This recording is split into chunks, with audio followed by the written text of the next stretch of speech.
what's up, and welcome back to another episode of the Navs Effect podcast. I'm your host, Naveen Ganglani. Thanks for joining us.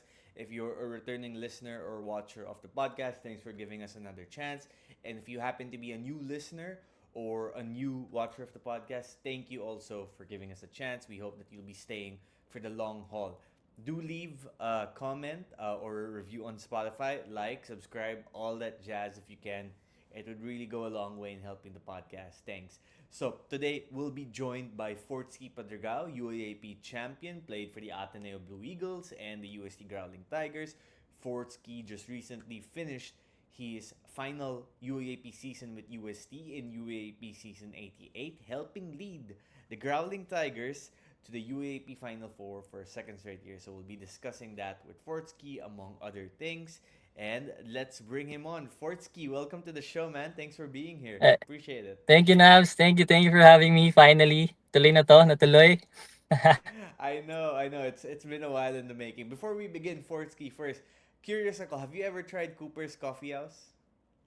No, not yet pa nga eh, kasi I'm not a big, like, coffee guy. Pero, my girlfriend lets me try sometimes, kaya, I'd be down.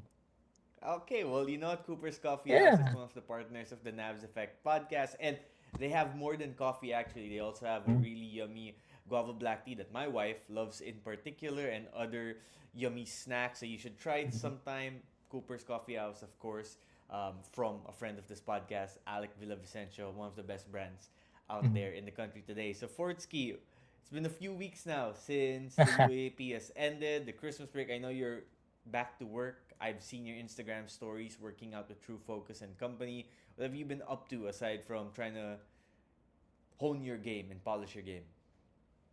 Aside from it, trying to really get stronger, get bigger, get faster. Kasi ibang, I mean, pro ball is a different animal, and I'm working now with Coach Diego Lozano.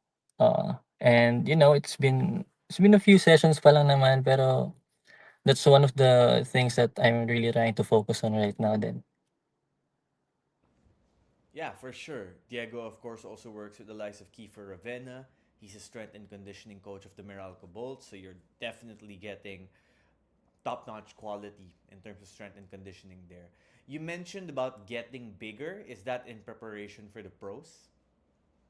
Yeah, specifically sa pros talaga kasi, with what I want to do inside the court, hindi ko siya masyadong nagagawa kasi I'm not that strong yet. So I really need to work on that para the things that I want to do inside the court, mas mapadali for me, or I can do it much much better na.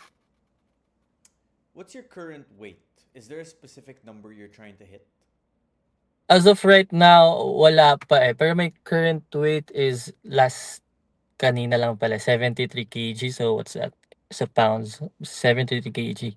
So yeah, that's what I checked earlier, pero we're trying to add like hopefully 10 to 15 pounds of, muscle pa sana hopefully Muscle. this off season. Yeah. So speed is obviously one of the main strengths of your game. What's the plan for adding muscle and weight without sacrificing your speed? How do you do that? Yung with the movements and agility work, plyometrics work, everything, we still do it naman with Coach Diego. So, kumbaga before we do our main lift, we actually do some movements, some preparation, some plyometrics before doing the main lift. So, ayun, nababalance pa rin naman namin uh, yung pagme-maintain ng speed and trying to get big and stronger at the same time. By adding weight, I'm guessing you're also trying to eat more. Yes, yes. Man, That's their number one tip. Like sabi nila Coach Jake, just eat man, just eat. Like try ko daw magpataba. Like di naman daw talaga ako tataba kasi with all the work. So I mean, so dapat yung kain ko just eat a lot muna. Try to, gain weight, and then from there gain some muscles or some pounds pa. Ayan. that's like what every person's dream, being told to eat more and gain weight. um, so your grab bill, siguro mas mataas na yun. Ah, yeah. Yeah, yun na nga, eh, yun yung problema, Nabs, eh, yun yung problema, eh. Pero kailangan magtipid, it's pro ball, it's different now, kailangan magtipid, so You know, you're at the next stage of your career, and we're at the time when college basketball, high-profile college basketball players have options on what they want to do. No, have you thought about what you want to do next? Are you waiting for the PBA? Are you trying to go abroad? Are you gonna play MPBL? well, of course, PBA na nandiyan pa rin yan, it's, still my dream na makapunta pa rin talaga sa PBA, but then, this year nga wala tayong PBA draft, so, I think for me, it's more on exploring pa outside the Philippines, so maybe hopefully playing abroad. As of right now, preparing pa ako for Dubai, for Zamboanga Valientes. That's the short-term goal this January. So, isa-isa lang muna. But then, for mainly this year lang naman talaga, my goal is to, sana makapag-experience pa ako ng mas ibang level ng basketball. Hopefully abroad or wherever. So, yeah, kasi nga wala tayong PBA draft and sana lang talaga na like trying to kumbaga absorb everything lang kung ano man yung puwede kong ma-experience pa with basketball. Have there been talks though with teams from abroad aside from Zamboanga, like maybe in Korea or Japan? Kahit exploration lang. I think, well, wala oh! I love it. Buti na lang, buti na lang Bloopers. hindi ko live. I might include that just for the laughs. Yeah. Go on. Anyways, well, yung talks with the team, wala pa talagang concrete talks with any teams as of now. So, more on focus lang talaga right now is preparation lang talaga yung focus namin right now, eh. Interesting. Now, let's talk about UAP season 88. Do you ever replay certain moments or certain games in your head still? Particularly that Final Four matchup against UP, because that was a back and forth game, right? I mean, you guys started off hot. UP rallied with their own run. Yeah. And then towards the second half, it just became a back and forth affair, both teams making plays. So, that final sequence or maybe a certain play in the second half, do you ever think about it? If I think about it, yeah, I've thought about it a lot of times na, pero you know what, Navs, one thing about me, pag alam kong yung game talo kami, hindi ko pinapanood yung game highlights. Para bitter ako, sore loser ako pagdating sa gano'n. Ayokong napapanood na like we're losing. So, hindi ko pa siya napapanood hanggang ngayon, or maybe I've watched it pero hanggang maybe third quarter, fourth quarter, I can't finish it na hanggang sa dulo na makikita ko na natalo kami.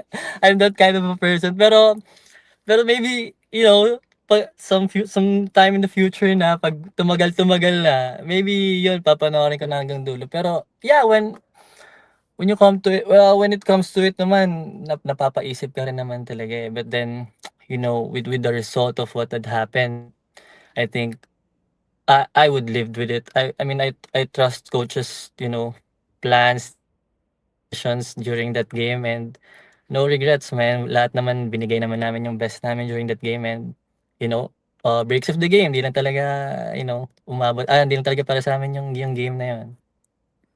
So I'm gonna go out on a limb and say that you probably did not watch the UAP finals. Yes, yung kay Maymay never. Yes, I never, never.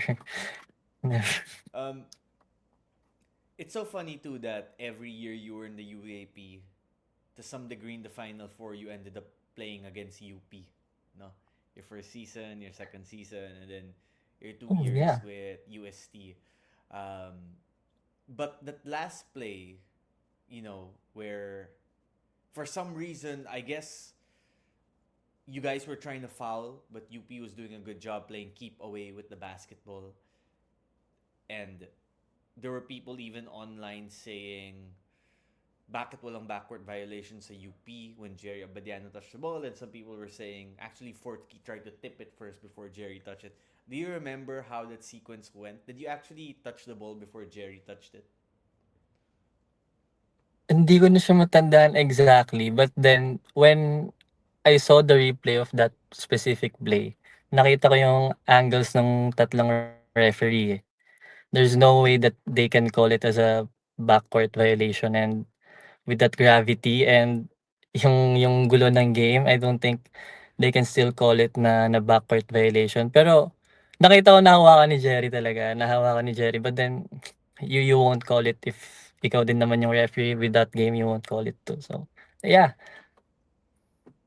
The final play where Nick ends up getting the shot, was that what was drawn up in the timeout beforehand? It was an ISO clear out for him, or was that more you guys reading the defense and then realizing maybe giving Nick the ball was the best option at that moment? Oh, yung coach Pido drew up the play, it was really, really for Nick lang talaga.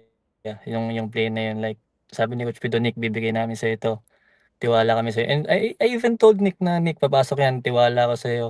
Even before coming to the after nung timeout na yun. And yeah, that play was really for Nick. We're gonna live and die with that shot kay Nick. Is there a specific play that you think about that you'd want to change? Oh, yung I think the third pick and roll with me and Collins, I think Hmm. yung that missed layup and yung dalawa kaming natumba pa, and then 4 versus 3 at sa kabila, and then Terence Fortea 3, that hurts a lot kasi we were up like 2, we were up 2, right? We were Yeah, up 2. So up to. if I made that shot, maybe we were up 4, so maybe ba yung magiging storya ng game. But then yun nga, it is what it is, eh. Yun yung nangyari sa game, but yeah, hopefully sana 'di ba? Sana na-make ko, but then doesn't work like that. Yeah, I know before the season started, I remember messaging you. I was like, so why aren't you taking your floaters anymore? It's all pull up three pointers at this point. Because when you were in Ateneo, you were taking a bunch of floaters in the paint. And then the two shots you made before that shot from the PNR with Collins you're talking about were ironically Yeah. floaters. And I'm like, finally, he's taking the shot at this moment and it's going in. And then the third one, I think you tried to kiss it off the glass, no? Yeah. Yeah, off the Man, glass yung do you third one, was tapos was that on purpose or was that a split second decision? Because sometimes when you're playing ball, you have to make that decision in half a second. Am I gonna just try to make it go through the rim or am I trying to make it kiss off the glass? kasi I think nag-pump ako ng slight dun, eh. So, si Terence tumalon siya ng konti dun. So, when he jumped, dun ako biglang kontratiyempo na I tried to kiss it off the glass, and yun lang, hindi talaga kumagat yung spin, yung pectus ko sa board, hindi kumagat, kulang, yun. Man. Oh, anong oras ka na natulog that night? Nasaan ba ako that night? I don't even know, Naveen. Basta I think, yeah, umaga na ako nun nakatulog, I think. Umaga na. We was out, I think. Tough. But UST recently renewed their partnership with SMC, with Coach Pido Horencio leading the way. What do you think about that decision? Do you think that's the right leadership to have moving forward for the squad? For me, I think that's the right leadership right there. Kasi I think one is I think yung familiarity with nila right now with Coach Pido, especially yung mga kids kasi it's their third year now simula nung pumasok sila Coach Pido, and I think they know how to balance yung kumbaga kung paano si Coach Pido sa amin, his attitude, his personality pagdating sa amin, iba si Coach Pido. And he brings the balance sa team. The balance that I'm talking about is, pag lahat minsan kami everybody's serious already, parang lahat kami tense, and biglang Coach Pido will say something funny na I don't even know, from out of nowhere, and then just brighten the moods up. So, parang mga ganong klaseng kumbaga moments or uh thing with your coaches, it's important din, eh, kasi dun mo rin sila in a way makikilala. What's the funniest thing you remember him saying? I don't think I don't think I can say it here now. I don't think I can say it here kasi ang dami na, eh, Come ang on, bro. dami. Graduate ka You na. know? Pwede na yan. Just give us one. Oo nga pala, 'no? Shit. Oh my God. What should we do? Ang dami like huh. Nabs, get back to me later about it kasi ang dami talaga eh. Hindi ko talaga matandaan. Bago natin tapusin Sige. yung episode na to, I owe you one. I owe you one sa ganyan. Sounds good. Sounds good. Now, quickly, Fort, have you heard of Daily Fantasy yet? Yeah, actually, I've heard of them. Daily Fantasy, yeah. Awesome. So, Daily Fantasy is one of the best, let's say, fantasy games right now that you can play if you're a basketball fan in the Philippines. On the screen right now, showing an example of how to come up with a lineup. So, what's interesting about this is you could enter a game for 10 pesos or 50 pesos and potentially win up to times 10 or times 20, times 30 of your entry point. All you gotta do is put your fantasy knowledge to the test, come up with a lineup, PBA or NBA, for a certain game or certain game day, like what I'm doing on the screen right now. You have a certain amount of credits to come up with a squad, and the best performing squads for certain game days ends up winning. And good news for the listeners of this podcast, I will put a link on the description box for you to be able to register for an account. You can download the app or you can use your browser. And if you use my referral code Naveen, you get some bonus rubies that you can use to come up with a game. All right, so we're going to play a quick fantasy game right now, Fortsky. You and I are going to come up with our UAP Season 88 fantasy teams, okay? Players from all Mhm. squads, all eight Okay. teams. So take note, it's fantasy, which means that this is stats based, not just who would come up with the best team in terms of on the Mm-hmm. court Yeah. production. So I will let you get the first pick. Who are you taking first? First pick, give me Nick Cabanero. He's been efficient. Come on, man. It's my guy right Okay. there. Nick Cabanero. Okay. First pick, I'll take Michael Phillips. My God. So are Who's we your doing like second pick? one each school or like five No, no, players no, lang? no. Just five from the UAAP. Because Five, I, just I feel five, like you're just going to five. take Eh? Collins next. Yes, of course. Big C. That's my guy, man. Stay home first. Stay home. And efficiency wise, man. Stats. Nick and Collins. So yeah, my second pick is Fortsky Padragao. Oh. I need Third those pick would be assists. John Abate. My guy. John Ooh, Abate. good John call. Abate. Point guard. Si Master. Okay, my third pick would be Janray Pasaol, League MVP. MVP. It's my guy too. John Ray. Congrats though. All right. Grabe. What a season. What a season from John Ray. And then fourth pick for me. Give me Jake Figueroa, man. Jake Figueroa. Ooh, Jake that's Figueroa. good. That's good. All right. Fourth pick. Wait, what pick am I? I'm third. How many have I picked? See, my math is not mathing. Oh, yeah, Yeah, okay. you're in Fourth pick. fourth now, I think. Fourth now. Hmm. This is where it gets a little tougher. I'll take Mo Konate. Oof. So Phillips I and have Konate, Nick. I'm winning blocks. I have You have Nick, Nick, Collins, Collins, John, John, and Jake. Jake, Yeah. and for my fifth pick, stretch four from USC Growling Tigers, efficiency wise, Jello. 40%, 3 points. Jello Crisostomo. I like how you know Jello the percentages, Crisostomo. man. I like how you know the Come on, man. If percentages. All right. if you're if you're with Coach Juno, man, you gotta know those numbers. Uh, Coach Juno, big news about him coming up soon. I'm not sure if you guys know that yet, but something's in the works. I'm Um, yeah, yeah, you know. yeah. Yes. Come on. Congrats, Juno. Uh, Oh my God, season 89. Come on, let's go. okay. Fifth pick for me. I'm just gonna go Jake. No, I have two guards. Yeah, I'll just go Jacob Cortez. Why Mm-hmm. not? Might Yes, as well sir. go for it. Yes, sir. Okay. Yes, sir. Thank you to Daily Fantasy, a friend of the show. Again, link in the description box. So, Fortsky, you guys played UP three times and you guys played DLSU twice. You guys were able to secure Mhm, victories against both LaSalle and UP in the elimination round, in the first round. Your first two games, actually. Do mhm. you think the right team won the UAP championship? LaSalle was the best team. Best team?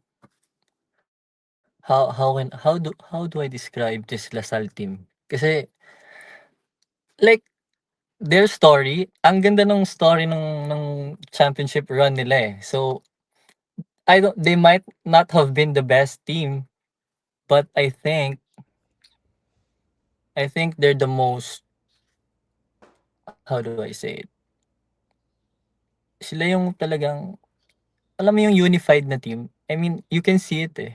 E even if from afar, like you can see the players from the benches na kung ano yung sinasabi nila inside the court. They can see, they can tell their teammates, and then even social media, brother, even outside the court, makikita mo yung unity nila, even maybe even off season pa lang naglalaro na sila sa sa mga ligang labas or wherever. That creates, I think chemistry din sa team talaga, eh. And I think for me kasi personally talaga, like last year, I think yung best team for me was what I think UP talaga for me. Kasi I think yung core, championship core and everything nandun na, eh, with Coach Gold and his boys, yung the Maroon 5 and everything. But then this LaSalle team, iba yung, I think it's just the character that they showed. It's maybe what the championship character means. Yung pinakita ng LaSalle, yun yung kumbaga example kung what a championship team looks like. What's more important when you get to the Final Four? Because you made the Final Four every season you were in the UAAP. Is it having the most talent and depth, or is it peaking at the right time? I think it's peaking at the right time too. Kasi it balances as well with your SNC and your maybe yung team practices, kung how they kung kumbaga paano nila tinitimpla yun. Kasi there's gonna be like kumbaga for example with your SNC, with your coaches sa SNC, it's not gonna be always like you're gonna lift heavy or some what anong program for this week. It's gonna be like depende kung how many games are you gonna have this specific week. So para it's kumbaga collaborative work from specifically from the coaches sa team na like, and from the SNC coaches kung how they really mix or timplahin yung ensayo. And that's how I think they keep their players fresh as well, as fresh as possible para they can pick at the right time too, and they can still perform when it's really game time, and it's when really needed na talaga. Speaking of peaking at the right time, I felt that you guys stumbled in the middle of the season after your hot Mhm. start, and then later on in the Mhm. elimination round, you started to pick things up. But you just so happened to face a UP team that was also playing well, because remember, UP only lost once, if I'm not Once. mistaken, in the second round. Did you guys have a preference between facing UP or NU? Because we knew those would be the two teams with the twice to eat advantage. Did you guys have a preference, or were you guys just gonna play based on how the cards were gonna fall? I don't think there were talks na mas prefer namin the other team or this specific team. We just wanted to focus on winning and making it to the final four first muna. Wala, di naman muna namin inisip who are we gonna be facing. Now, moving forward with this UST team, yes, the departures of Nick, and Kyle are going to be areas that they have to work on. But there's a lot of young talent on the roster. Like you mentioned, Jello Crisostomo really blossomed last season. Amiel Asido, I think, also has the potential to be really good. In fact, someone from your team told me Mark Lemit might end up being the go-to guy, and the guy who is going to kind of hold it together on both sides of the floor is Colin Sokoe. And we haven't even gotten to Koji Buenaflor yet, who we know has a lot of potential. So when you look at this UST team moving forward, what's gonna be the key for them to maintain the success that you guys built and then hopefully go further, meaning the finals or perhaps a championship? I think yung maturity ng mga natira, especially sila Mark Lemit, Jello, Amiel, even Ice Danting.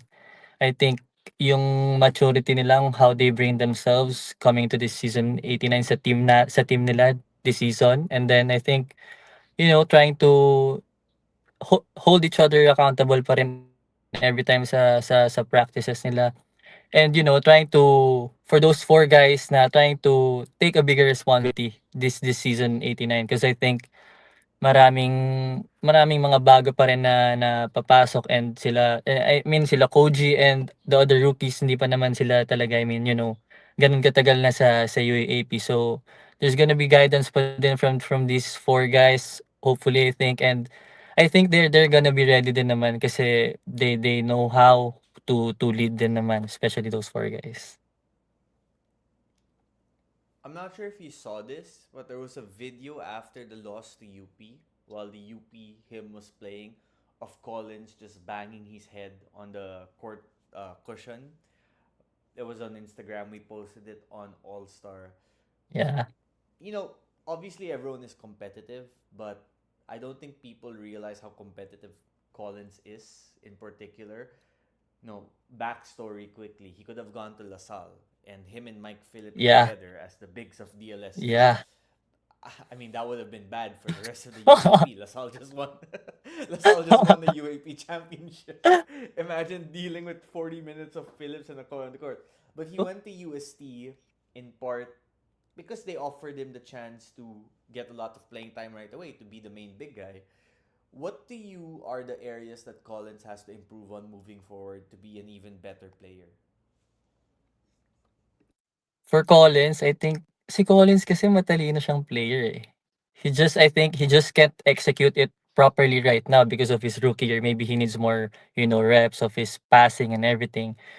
Pero his basketball IQ, I think andun, eh. He has that in him kasi he can make those passes sa post, he can make those reads sa post as well. And I think for him, he's working now with True Focus is his shooting, man. His free throw shooting. Kailangan niya talagang ayusin yun because I think he's gonna be, fouled a lot.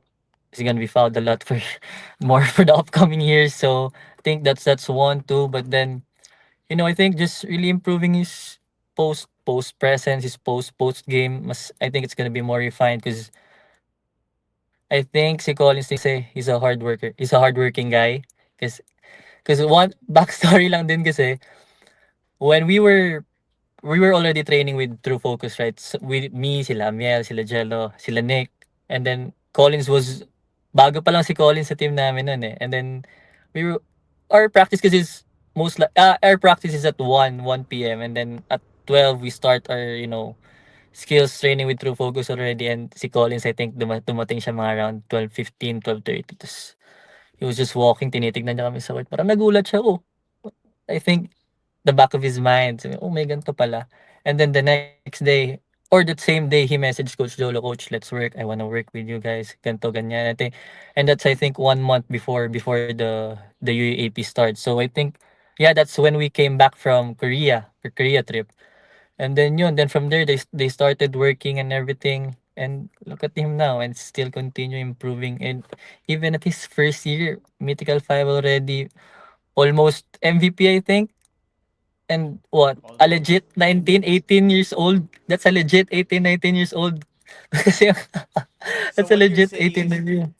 what you're saying is Yeah. hindi siya yung FSA na dinoktor yung birth certificate. That's legit, man. Collins is legit, man. Bata pa talaga si Collins, bro. He's a kid. He's a kid. Actually, it does Pero surprise me yeah. how mature he is for his age. You do see a lot of True. FSAs who are mature, but sometimes you have to wonder, 30 years old na ba yan? 35 years old na ba yan?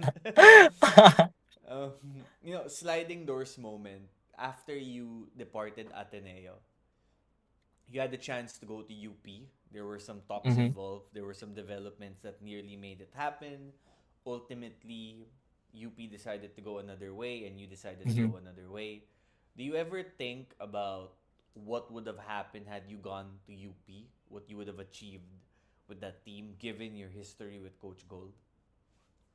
Yeah, and of course, maiisip ko pa rin yung mga ganyan 'no. But then, for me, the main thing I wanted to go to UP sana is because of really Coach Gold kasi he was the one who kumbaga really discovered me from Zamboanga. He went to our team practice sa province, and then from there dun niya ako na-discover. He brought me to Adamson, and then from there yun nga he went to NU and to UP, went to Ateneo and UST. And kumbaga parang gusto ko lang sana na kumbaga just maybe we can bring it back one more time, parang parang ganong vibes lang sana with Coach Gold. But then yun nga it didn't happen, but then I'm still happy kasi kumbaga yung care ni Coach Gold for me sa mga players niya actually all these years, it's still there kasi even though you parted ways with him, iba yung kumbaga parang care or concern niya sa mga players niya. It's funny because when I asked people from UP why they didn't end up recruiting you, a lot of the answers I got was, you know, we have Felicilda in on the roster, and we still have Kagulangan, and at the same Mhm. time we're expecting Jared Bahay to come in. But ironically, Jared ends up leaving. He goes back to the Ateneo system. Felicilda actually ends up being hurt for most of the season. But the biggest what Mhm. if there is, would Remugat have still gone to UP had he known that you were going Yeah. to UP, Yeah. diba? I mean, just think Mhm. about the different ways it could have gone. Yeah. I am curious though, when Coach Gold and his boys went to the Bullpups, what made you veer towards Ateneo? Actually, I was what, 14, 15 yata that time. So it was like since from sa Zamboanga, I was from Ateneo talaga. My parents Mm. and siyempre ako, gusto ko rin naman talaga ng Ateneo for my high school. But then I don't know, man. As far as I can remember, kaya ako hindi kinuha ng Ateneo for high school kasi hindi ako umabot ng I think 5'7" when I was already grade 7 or grade 6, gano'n. So, I went Wala na yun nga with height Coach limit. Gold, I went hindi ba, I think sinabi nila, "Oh, 'pag umabot ka ng 5'7", ganito ganyan, puwede ka na dun sa kumbaga sa Ateneo, sa atin sa Maynila, sa Manila." So gano'n parang ano na yun, but then yun nga, 'di nangyari. But then I just, yung kumbaga yung kung kagustuhan namin na pumunta sa Ateneo is it's still there all throughout these years kasi yun nga I've started with Ateneo, and I wanted to, finish with Ateneo din sana. Yeah. Do you have any regrets about how things ended at Ateneo? What would you have done differently? Yung how things have ended, I think no regrets naman ako dun, brother, kasi I think yung exit ko with Ateneo, I talked to everyone, to Coach Tab, to Tila Tita. And it was they understood what was my situation was, and then uh kumbaga hindi heavy yung exit ko from Ateneo, and we both had an understanding kung ano yung mas mga better for me. And yun, I'm still happy kasi kumbaga nung after this season nga we practice a bit with the SEA Games players. So, and it happened sa Moro yung ensayo, and I get to meet with Coach Tab again, catch up a little bit. Ayun, okey naman. Was grades a factor in your departure? Was that accurate? Because we know how tough the education is in Ateneo, particularly the grade requirement. Yeah, it was really really a factor. Parang I think kulang ako ng point something sa QPI ko, but then I was willing to ano rin naman, do the academic probation for the next year, but then some things happen and, let's move on. Yun lang. I get that, and we can leave it at that also. Yeah. Um, when you ended up going to UST, were there other options you were considering, or was it just UST from the get go? Aside, I mean, because we talked about You, UP, but after UP was out yeah, of the yeah. question, was there another school? I think yung na-meet lang talaga namin like in person was UST, like sat down meeting. I think it was with UST only after nga yung UP with sila Coach Gold. So yeah, it was just UST. I didn't want to go pro yet because I don't think I was really ready to go pro anyway. So yun, I really wanted to play for a UAP school. Of course. Now, who do you think will be the leading scorer of UST next season? Who do you think will be the go-to guy in the clutch, so to say? Go-to guy, I think for me I think it's Mark Lemit. Pero I think I think for the highest scorer nila, I think it's gonna be Collins. But I think the go-to guy like the Nick Cabanero, I think it's gonna be, Mark Lemit for me. Interesting. I do hear Mark's name more and more the more I talk to people from UST. There's something about him that just there's like a charisma to him almost that people are Yeah. drawn to. So we have some questions from the community. People have sent in. I've chosen three questions to ask you in particular. Yeah. This one first from Vic. Uh, Fortsky, PBA or KBL if you had the choice? What's this like to play? Yeah, for the pro career. For your pro career. Oh, right now 2026 KBL muna kasi walang PBA draft eh. Kung 2027 ako tinanong, maybe nag-isip pa ako. Pero 2026 right now KBL muna brother kasi wala pang PBA draft. From Fran, who do you think will win one-on-one? Ange Kwame or Colin Sakowe? You know what? Yun nga yung napaisip ko eh. Napaisip ako dyan eh. When I was playing with Collins na parang, shit, this is a young, parang batang Ange nga. But then with the skill of Collins, I don't think Ange had it before nung early years niya. So I think, whew! Ange, I love you, brother. Ah! I think Collins, brother. I think What if Collins. we're I think Collins. what if we're talking about Ange in his last year versus Collins in his rookie year? Would you have the same Oh, answer? Ange ako dun, bro. Kasi si Ange, he had this three-point shooting na eh, Yeah. nung last year championship season. I'll take Ange, pero yung, I think, it's hard, man. I don't know ano yung ceiling ni Collins, brother. I guess we'll see in the years to Yeah. come. Okay. This question is from Nicolo. Which system do you think will benefit you more in the pros? The orchestrated set play system of Coach Tab or the system you had in UST where it was based more on the players' decisions?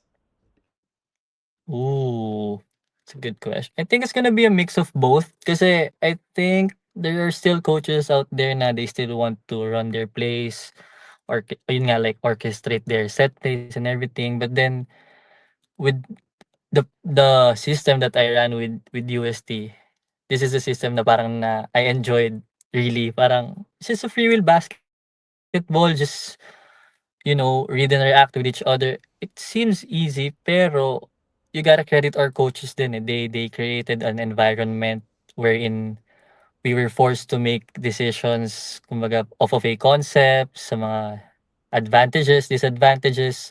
More on, yun nga like making reads early in the preseason pa lang we had, 3 versus 3, 2 versus 2 whatsoever para lang, to really practice our decision making and kumbaga dun kumbaga like mas lumakas or mas lumalim yung understanding ko sa mga teammates ko when it comes to their strengths or weaknesses or kung saan talaga nila mas, mas prefer what kung tumatakbo ba sila, do they want it catching right away or do they want it catch and shoot lang na nakatayo na lang sa corner whatsoever, ganyan. So, yeah, those types of, drills or concepts na pinag-aralan namin really helped me a lot talaga. Awesome. Well, Fortsky, thank you so much for your time, and also thank you to the members of the community who sent in their questions. Before I let you go, I'll just ask you one final question, and that is, when people look back at your UAAP career, what you did with Ateneo and with UST, if you could have it your ideal way, how would you want people to remember you by? Um, man, hindi ako yung how do I say it? I don't really like yung parang I don't wanna make a big thing out of it, yung mga legacy talks and everything like that. But then I just want myself to be remembered as a guy na whatever situation you threw at him, he can adjust, he can adapt to it, and he maybe can survive out of it. So I love rather just riding the wave, you know, living life. I mean, ganun ups and downs naman. So I'm just here, man. I'm just here. I think that should be a tagline Yeah, on a shirt just somewhere. I'm just here. man. I'm just here, Forsky, man. thanks so much for joining me, man. It was great to finally have you on the podcast, and I'm very curious to see where the next stage of your career takes you. First, it's gonna be with Zamboanga, like you said, at the end of this upcoming month, and it looks like you're gonna have some interesting teammates with you on that lineup, Yeah, yeah, including yeah. Anthony Bennett, apparently. And Mm-hmm. I believe Malik is gonna be there in the team too. So yeah, we'll Yeah. see where the future takes you. And again, thanks for joining me, man. Much appreciated. Thanks, brother. Congrats to family. Thank you, brother. Appreciate it, bro. Thank you to Cooper's Coffee House. Thank you to Daily Fantasy. Thanks to our listeners. See y'all next time.